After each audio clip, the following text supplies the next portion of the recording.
With the producer of the Wednesday play in the 60s, when we were trying to do our stuff, you had heard of Jim and asked him to come down and write.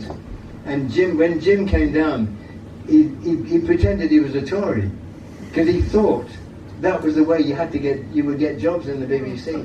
And it took Tony a long time to say, Jim, stop pissing around, tell us your politics, because that's what we want. And in the end, I mean, he was a wonderful writer. But the problem is that opportunity is not there now. So, I mean, we managed to keep going because we managed to establish ourselves then. But people coming after have not had that opportunity. So consequently, they don't get to establish a name, and therefore they can't get funding.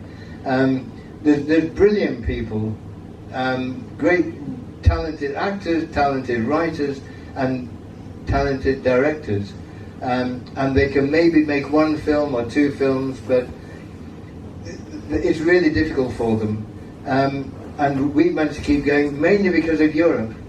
The French have been our best audience and the best financier, and the co-producer we work with is French, and he looks after the finance or draws it together. Also, we're very cheap. we're a cheap date, really, so we don't cost much. And we don't have any caravans or personal cars or any of that stuff that never appears on the screen, you know, so we're a cheap gig.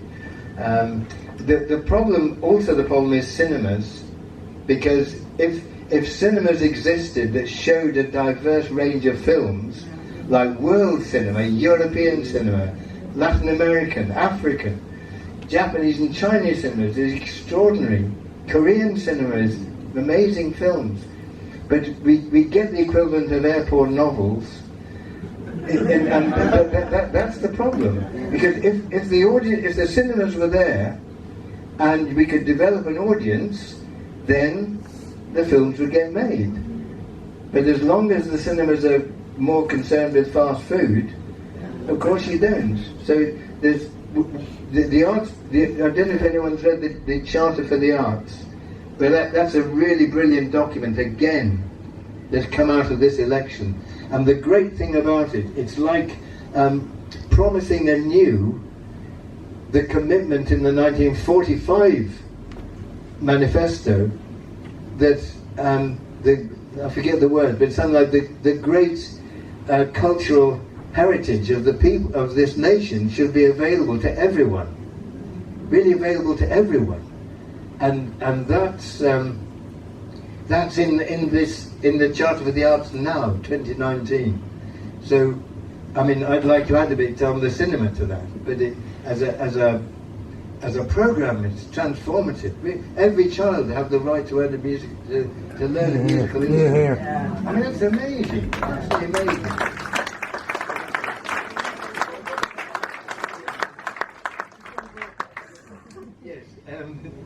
I don't know. No, we forgot to want John Burkow. What did you want John Burkow to do? No. I wanted Ken to ask Jeremy to appoint John Burkow as the Director General. Right.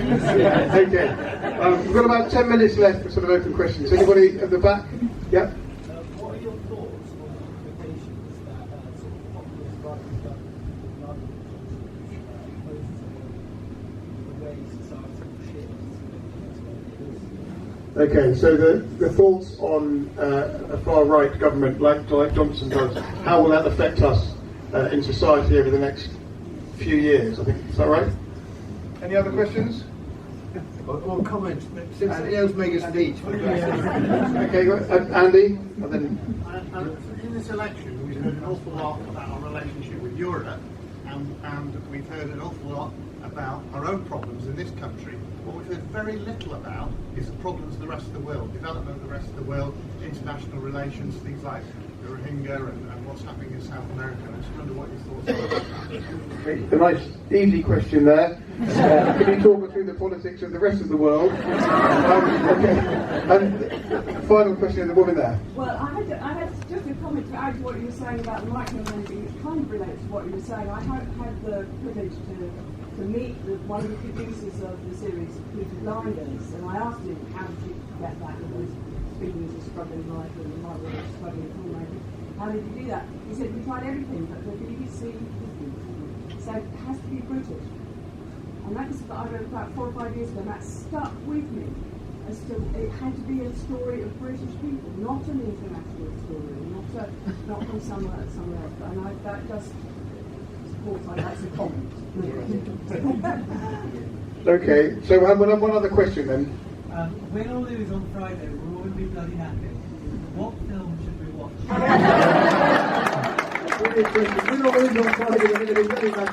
What film should we watch? Okay, so we'll answer these ones, and then we'll have a big team photo with Ken and David at the front, and then Ken's happy to meet you and chat and have photos taken for a short while after. What film? Don't watch one of mine because they're all too political. I'll tell you one seriously, if you really want to watch one. A beautiful little Czech film called Loves of a Blonde, which is not very long, it's an hour and a half, made in the Prague Spring, and it'll make you smile. Another one called Closely Observed Trains. And they're both lovely films, human, and it's what's nice about them, again, win or lose, it makes you smile and makes you enjoy the humanity of everyone. And so there's a generous spirit to both of those. Loves of a Blonde, or A Blonde in Love, or Closely Observed Trains. Okay, that was the easy one. The consequences of 5 years of Boris. I think it's very clear what they are, really. I think the overriding one is that we shall. The difficulty of protecting the climate, I mean, is the major one that hangs over everything. Because if we slip further down that road, then God help our children and grandchildren. So I think that's something we've got to fight very urgently, month by month or whatever. Because there's an end game now, and time is not on our side. How we do that, I don't know. I really don't know. I think the obvious things are the consequences of the trade deal with the States, which you talked about, food safety, and so on. Sorry, you're going to say? I'm sort of worried about nations that populism we have rather than the way we sort of denies chancellor scrutiny and just straight lying, that kind of stuff, the implications of that. Yes, the implications of the public conversation, you mean, about lying, about and that drift to the far right consciousness. Yeah. Well, I think that is a genuine danger, because I think what we call the gig economy, the insecure work, that must increase, because that's what big business is demanding. If privatisation increases, which it will, under Johnson, large swathes of the health service will be privatised and probably sold off to, well, if it's not Virgin, it'll be another multinational company, could well be American, and we know privatisation leads to insecure work. That's how they make their money. So it means more insecure work, which means more sense of insecurity and pressure in people's lives. The services get worse, so they will have to find more scapegoats, and that's what they do. They will never say, our system is wrong, we're not making enough profit. They will find scapegoats. So that's the fear, and we know where the ideology of the right wing leads to in the end. It moves to the right until you get to fascism, and that's the danger. And we think, it was all in the past, in the 30s, everybody wore jackboots, and Mussolini standing on the balcony and all that. Then it won't be wearing the same clothes. That's